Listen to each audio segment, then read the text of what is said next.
რაც შეეხება დიმიტრი ყიფიანს, ის არის პირველი საჯარო და კერძო ბიბლიოთეკის დამაარსებელი თბილისში.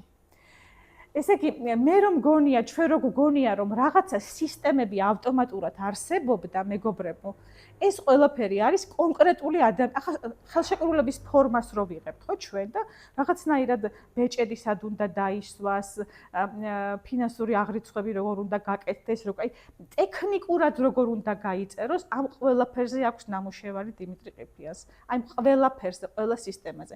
რომ კატალოგები რო უნდა შეიქმნას და სისტემური კატალოგი რო უნდა შეიქმნას და დარგობრივი საძიებელი რომ უნდა შეიქმნას და მასალის შესყიდვის ჟურნალები, უმარტივესი ელემენტარული ყველა შემოსულობათა წიგნები, დაცულობის მდგომარეობები, არქეოგრაფიული აღწერილობები, ტექნიკური აღწერილობები, დღეს რომ თავს ვიწონებთ მასალების აღწერილობის რაღაცა ტექნიკური შესაძლებლობით, ყველაფერი არის ნამუშევარი ამ ადამიანის მიმართ. ეს ფურცელი არის ერთადერთი თვის ხელი ნახეთ, აი ფანტასტიკური ხელი.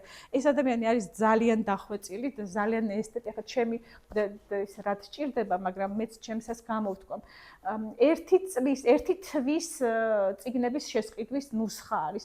აი ფანტასტიკური ნუსხაა, ვინც ამას წაიკითხავს, რას აქცევდა ყურადღებას, ჯერ ერთი რა ჩაუვარდებოდა ხელში და მე რას აქცევდა, რის შესყიდვას აქცევდა ყურადღებას. 50 წიგნი შეუსყიდია ერთი თვის განმავლობაში.